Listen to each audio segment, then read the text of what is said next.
جو جب defence minister تھا اور فورن منسٹر تھا دبئی سے تنخواہ لے رہا تھا. یہ کبھی سنا ہے کہ دبئی کی کمپنی سے ایک ملک کا فورن منسٹر اور ڈیفنس منسٹر تنخواہ لے؟ اور اس کے بعد وہ بچ بھی جاتا ہے, اس کو کچھ ہوتا بھی نہیں ہے. اور وہ کیونکہ طاقتور حلقوں میں اس کے دوستیاں تھیں, جب وہ الیکشن ہار رہا تھا 2018 میں تو ایک ٹیلی فون کیا, باجوہ صاحب مجھے بچا لو میں ہار رہا ہوں. اور باجوہ صاحب سپر کنگ نے کہا فکر نہ کرو تم جیت جاؤ گے, اور اگلے دن وہ جیت جاتا ہے. تو وہ جس طرح ہمیشہ عورتوں کے خلاف زبان استعمال کرتا ہے, اس نے پھر سے کی.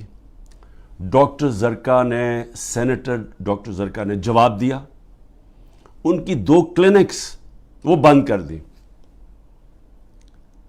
یعنی اس سطح پہ کون کرتا ہے؟ ہماری ڈاکٹر سیما ایم پی اے کراچی کی, ان کے گھر پہنچ کے ان کی کلینک اس کو بند کر دیا. ہماری سمابیہ ایکس ایم پی, اس کے گھر کے اوپر پولیس پہنچ گئی. یعنی یہ کبھی ہوا ہے کیا؟ یہ کوئی دہشت گرد ہیں, یہ کوئی کسی انتشار میں ہیں, یہ انہوں نے کیا ہے؟ تو ایسے ہے کہ آپ تحریک انصاف کے آپ کوئی ممبر ہی ہوں, سپورٹر ہی ہوں, یہی کافی ہے. آپ کی بزنس بھی بند ہو جائے گی, آپ کو جیلوں میں بھی ڈال دیں گے, جھوٹے پرچے بھی ہو جائیں گے. یعنی صرف اب کوئی ضرورت نہیں ہے آپ کو کہ آپ نے کوئی جرم کرنا ہے. اس ملک میں اب جرم ہو گیا ہے تحریک انصاف کا ممبر ہونا, سپورٹر ہونا. کوئی اگر بزنس والا بھی کوئی سپورٹ کرتا ہے اس کے پیچھے بھی پڑ جاتے ہیں. آپ یہ سوچیں کہ شوکت خانم, اب شوکت خانم ساری قوم جانتی ہے کہ ملک کا سب سے بڑا خیراتی ادارہ ہے. ان کے ہر روز نوٹس آ جاتا ہے کہ جی فلانی ڈاکیومنٹ دکھائیں اور یہ ڈاکیومنٹ دکھائیں, جی وہ بتائیں کہ جناب کس نے ڈونیشنز دی تھی آپ کو. یعنی ایک یہ نہیں دیکھ رہے کہ اس سے نقصان کس کو ہو رہا ہے. کوئی فکر نہیں ہے کہ ملک کو کیا نقصان ہوگا. جو انہوں نے کیسز میرے اوپر اٹھائے ہوئے ہیں ذرا وہ سن لیں. سب سے اب جو قوم کے سامنے, کیونکہ اللہ الحق ہے, میرا ایمان ہے, ایمان ہی ہے, تو میں یہ سارے ایک طرف کھڑے ہو گئے ہیں, اسٹیبلشمنٹ ساتھ کھڑی ہو گئی ہے, اکیلا ان کا مقابلہ کر رہا ہوں. صرف توحید پہ, لا الہ الا اللہ پہ, ایمان اللہ پہ ہے. اور جس طرح اللہ ہر ان کی جو بھی کوشش کرتے ہیں خود ہی سچ سامنے آ جاتا ہے. جو انہوں نے میرے اوپر القادر کا کیس کیا, اب القادر کا کیس کیا تھا کہ عمران خان نے جو القادر یونیورسٹی بنائی ہے, جدھر مکمل طور پہ مستحق گھروں سے وہ بچے جو کہ جن کے ماں باپ اعلیٰ تعلیم نہیں افورڈ کر سکتے, وہ سب پڑھ رہے ہیں مفت. اور میں بتا چکا ہوں سیرت نبی کو ہم نے بنایا کہ فیوچر لیڈرز بنے, تربیت ہو ان کو, اور ساتھ ساتھ اس کے ٹیکنالوجی بھی. یہ ہے اس کا جو ویژن ہے یونیورسٹی کا. اس کو سامنے لا کے بہت بڑی سکینڈل ہو گئی.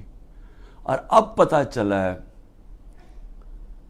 کہ انہوں نے اپریل 2020 میں تفتیش کی تھی. وہ میں پہلے کہہ چکا ہوں آپ کو, نیشنل کرائم ایجنسی انگلینڈ کو رابطہ تھا نیب کے ساتھ.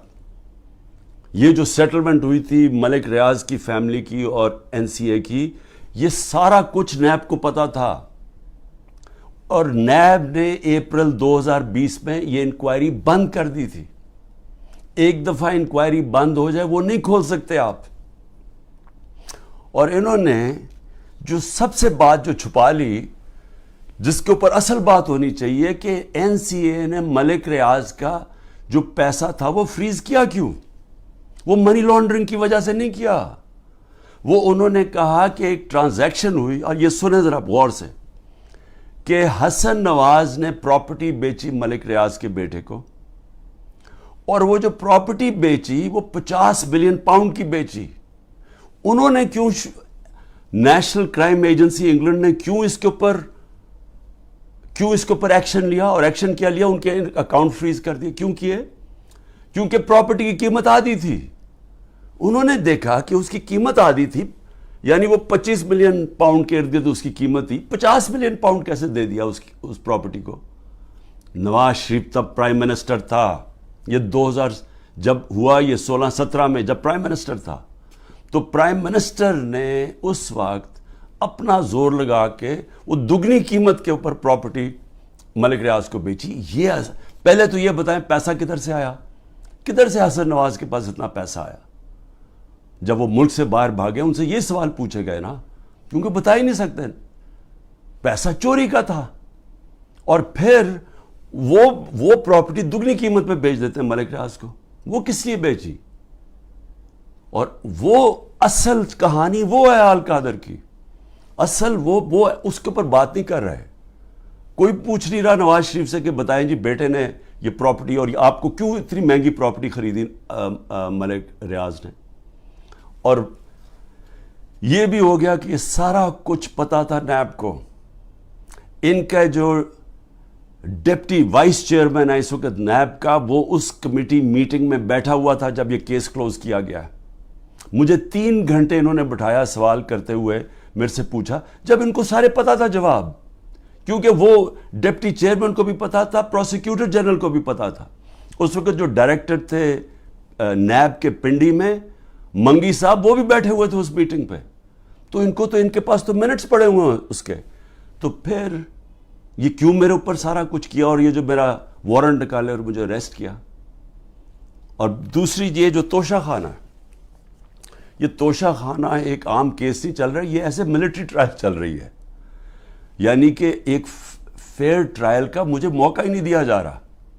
خیر وہ اس کے اوپر پھر سے میں سب جوڈے سے زیادہ بات نہیں کرتا، لیکن یہ میں کہوں گا کہ میرے سے وہ سوال پوچھے جا رہے ہیں جو آج پاکستان کی تاریخ، 70 سالہ تاریخ میں کبھی کسی سے، جن کو بھی کتنی گفٹس ملی ہیں توشہ خانہ میں، 70 سال سے ملتی ہیں گفٹس، کوئی نئی تو چیز نہیں ہے. کبھی کسی سے وہ سوال نہیں پوچھا کہ جی آپ کو جو توشہ خانہ کی گفٹ ملی تھی وہ آپ نے آگے بیچی کس کو، یا آپ نے گفٹ کس کو کی. کبھی کسی سے آج تک یہ پوچھا ہے؟ کبھی کسی سے پوچھا ہے کہ توشہ خانہ جب آپ قیمت ادا کر کے وہ لے لیتے ہیں گفٹ، اس کے بعد آپ کی پراپرٹی آپ جو مرضی کریں؟ بھی آپ کون ہے پوچھنے والا ہے کہ میری پراپرٹی سے میں یہ گفٹ کروں یا میں بیچوں؟ جب تک کہ جو بھی میرا چیز ہو وہ میں ڈکلیئر کروں. تو میرا سارا ڈکلیئرڈ ہے میرے ٹیکس ریٹرنز میں. تو وہ سوال پوچھے جا رہے ہیں آج، وہ وجہ اس کی ہے ان کو مل کچھ نہیں رہا.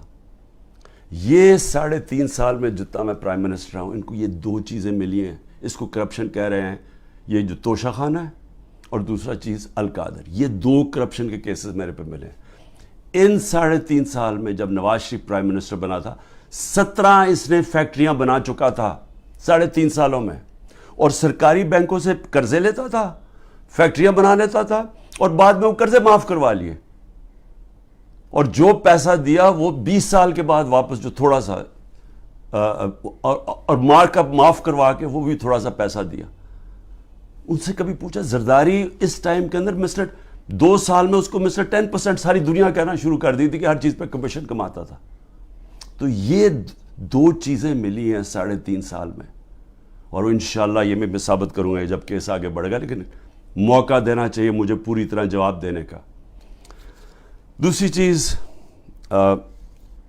جس کے اوپر میں بات کرنا چاہتا ہوں وہ ہے کہ یہ جو سائفر کے اندر، اور سائفر کے اندر میں پھر سے واضح کر دوں کہ بڑے کلیئر قانون بنا ہوا ہے. سائفر ہوتی ہے فورن آفس کے اندر، جو سیکرٹ کوڈ وہ فورن آفس پہ رہتی ہے. یہ انسٹرکشنز ہیں کیبنٹ ڈویژنز کے.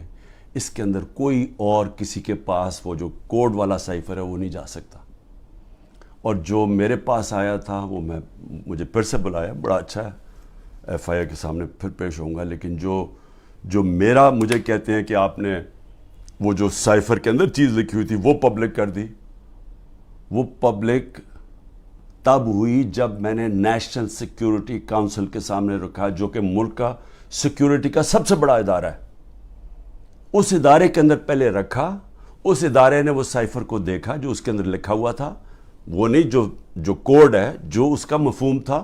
اور اس ادارے نے فیصلہ کیا کہ امریکہ کو ڈیمارش کرنی چاہیے کہ انہوں نے ہمارے اندرونی حالات میں مداخلت کی ہے. یہ جب نیشنل سیکیورٹی کونسل نے کہہ دیا پھر سب کو پتہ چل گیا کہ کیوں کہا ہے، کیونکہ وہاں سے ایک ان کے آفیشل نے کہا کہ جناب عمران خان کو جب تک آپ ہٹائیں گے نہیں نو کانفیڈنس میں تو پاکستان کے اوپر بڑی مشکلات ہوگی. تو یہ تھا اس کا، تو یہ سب کو پتہ چل گیا. اس کے بعد تو اس میں کیا سیکرٹ رہ گئی، پھر کون سی سیکرٹ میں نے وائلیٹ کی، تو یہ بھی انشاءاللہ آ جائے گا سامنے. لیکن ایک چیز ہے کہ وہ جو سیکرٹ کو جو تھی وہ یاد رکھیں، اس میں گورنمنٹ بدلی گئی. یہ سازش ہوئی تھی میرے خلاف نہیں، پاکستان کے خلاف. اور جو وہ گورنمنٹ بدلی گئی، میں صرف آپ کو بتانا چاہتا ہوں کہ اس کے بعد ہوا کیا. آج پاکستانیوں کو کس چیز سے گزرنا پڑ رہا ہے. 16 روپے یونٹ بجلی تھی جب ہم گئے ہیں اپریل کے اندر، آج بجلی 50 روپے یونٹ پہ پہنچ گئی ہے. آپ ذرا پوچھیں تنخواہ دار لوگوں سے کہ ان کے اوپر آج کیا گزر رہی ہے. یہ کون ذمہ دار ہے اس کا؟ وہ جنہوں نے سازش کر کے گورنمنٹ گرائی تھی. اور اصل انکوائری یہ ہونی چاہیے جو میں نے سپریم کورٹ کے چیف جسٹس کو کہا تھا، آپ کو انکوائری کرنی چاہیے کہ یہ قوم سے بہت بڑی سازش ہوئی ہے، قوم سے دھوکہ ہوا ہے، اور اس کا ذمہ دار جنرل باجوہ تھا. اور اس لیے کیونکہ وہ تھا، کسی نے جرت نہیں پڑی کسی کی اس کے اوپر انویسٹیگیشن کرنے کی. آٹا 55 روپے 60 روپے سے پہنچا ہے آج کے جی 150 روپے پہ. سوچیں کہ یہ عام آدمی کی خوراک ہے آٹا. اس کے بعد چاول دگنی قیمت ہوگی جو چاول تھے. چینی، ہمارے دور میں بڑا شور مچا چینی چور. ہم نے انکوائری کروائی، چینی کی قیمت 80 روپے تھی، آج چینی 160 روپے پہ پہنچ گئی ہے. سارے جو بڑے بڑے شوگر مل مافیا وہ سارے بیٹھے ہوئے ہیں آج گورنمنٹ کے اندر. اور پھر یہ دودھ بڑا ضروری ہے کیونکہ بچوں کے لیے بہت ضروری ہے. 150 روپے لیٹر سے گیا 230 روپے لیٹر پہ. اور دال جو عام آدمی کھاتا ہے 310 روپے سے 520 روپے پہ گئی ہے. 310 روپے کے جی سے 520 روپے کے جی پہ دال گئی ہے. یہ عام لوگوں کے کھانے کی چیزیں ہیں. یہ ذرا بتائیں کہ کون ذمہ دار ہے جس نے یہ جو ساری سازش ہوئی تھی.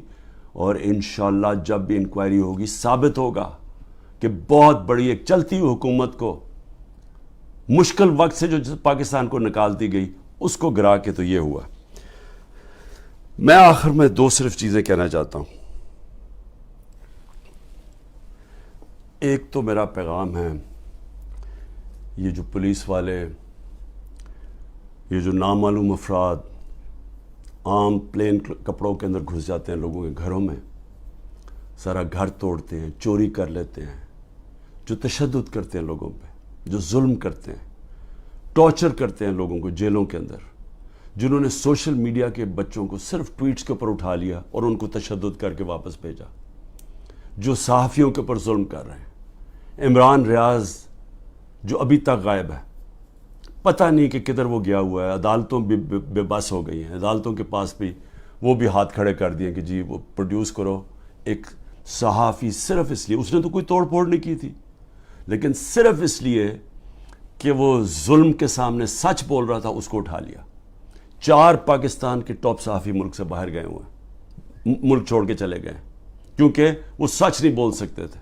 اور ان کے اوپر یہی قسم کا جو عمران کو پہلے اس کے اوپر تشدد کیا، پھر جو اب اس کو غائب کیا ہوا ہے، خوف پھیلایا ہوا ہے. باقی سارا میڈیا کنٹرول میں ہے. صرف وہ تب بول سکتے ہیں اگر عمران خان کی کوئی برائی ہو، پروپیگنڈا، وہ بول سکتے ہیں. وہ کوئی سچ نہیں بول سکتا آج. اور مجھے افسوس یہ ہے کہ ان میں سے جو ہم بڑے بڑے نام سمجھتے تھے کہ وہ صحاف کے لیے ان کی بڑی قربانیاں ہیں، وہ بھی آج گھٹنے ٹیک کے سامنے بیٹھے ہوئے ہیں. لیکن مجھے افسوس اور ہے ہیومن رائٹس آرگنائزیشنز پہ. مجھے افسوس ہے جو کہتی ہیں ہم عورتوں کے لیے NGOs بنے ہوئے ہیں، ہم عورتوں کے لیے حقوق کے لیے کھڑے ہیں. یہ واحد پارٹی ہے پاکستان کی تاریخ میں جس نے پہلی دفعہ خواتین کو پالیٹکس میں لے کے آئیں. انہوں نے شرکت کرنی شروع کی، جلسوں کے اندر عورتیں آئیں، فیملیز آئیں. یہ پہلی دفعہ ہوا ہے ہمارے ملک میں. یہ خوشائن چیز ہے کہ ملک کی جتنی بڑی پارٹیسپیشن ہوگی پالیٹکس کے اندر، اتنا بہتر وہ احتساب کریں گے حکمرانوں کا. جتنی زیادہ بڑی ٹرن آؤٹ ہوگی اس کا مطلب کہ عوام نظر رکھ رہے ہیں حکمرانوں کے اوپر. تو اصل تو ڈیموکریسی کا مطلب ہی یہ ہے کہ عوام احتساب کرتی ہے جو حکومت کرتے ہیں وہ دیکھتی ہیں ان کا، تو عوام تو آج پہلی دفعہ نکل رہی ہے، اس طرح ٹرن آؤٹ ہو رہا ہے، عورتیں نکل رہی ہیں، اور ان عورتوں کے اوپر جان کے یہ تشدد کیا جا رہا ہے باقی عورتوں کو ڈرانے کے لیے کہ وہ نہ گھروں سے نکلیں، کہ وہ چپ کر کے سہم کے بیٹھ جائیں۔ تو کدھر گئی ہیں ہیومن رائٹس جو عورتوں کو ریپرزینٹ کرتی تھیں؟ کدھر ہیں وہ عورتیں؟ کیوں نہیں بول رہی کہ یہ جو ظلم ہو رہا ہے ان عورتوں کے اوپر؟ وہ بیچاری صنم اور طیبہ، وہ تو تحریک انصاف میں ان کا کوئی عہدہ نہیں ہے، ان کو جیلوں میں ڈالا ہوا ہے۔ وہ صنم کے خامد آیا، اس کو پکڑ کے لے گئے، اب ان کا گھر میں بچہ ہے، وہ کیا کرے گا؟ دونوں کو پکڑ کے لے گئے۔ عمر چیمہ، اس کی بیوی، میں پھر سے کہتا ہوں وہ کینسر کی سفرر ہے، کینسر کی سے اس کو پکڑ کے جیل میں ڈال دیا، صرف اور صرف دہشت پھیلانے کے لیے کہ عورتیں گھروں سے نہ نکلیں۔ اور پھر سے کہ نہ یہاں بول رہی ہیں نہ باہر، بڑی فکر ہے افغانستان کی عورتوں کی، بہت فکر ہے،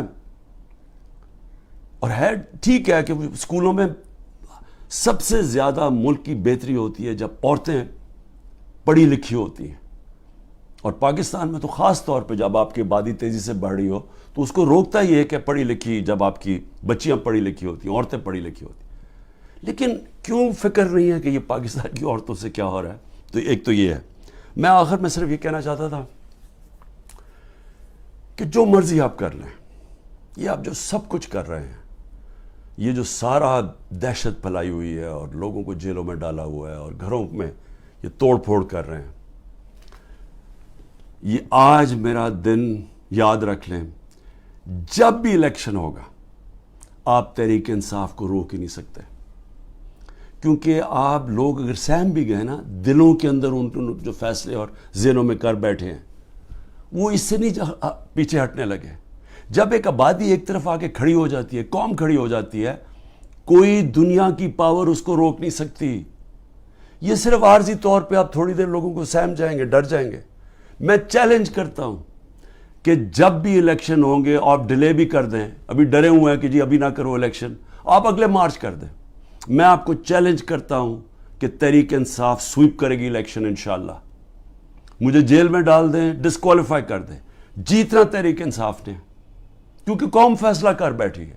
اور یہ جتنے آپ حربے استعمال کر رہے ہیں، آپ تحریک انصاف کا ووٹ بینک اور بڑھتا جا رہا ہے۔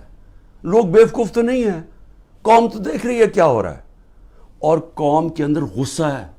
ایک معاشی طور پہ ان کا قتل کر دیا ہے، ایک مہنگائی ان کو لے بیٹھی ہے، ایک یہ 30 سال سے وہ شکلیں دیکھ رہی ہیں جو ملک کو لوٹ کے پیسہ باہر ان کا پڑا ہوا ہے، اور پھر ان کے اوپر خوف طاری کیا ہوا ہے کہ جناب ہم آپ مایوسی پھیلائی ہوئی ہے کہ تحریک انصاف جیت نہیں سکتی، عمران خان کے اوپر کانٹا مارا ہوا ہے۔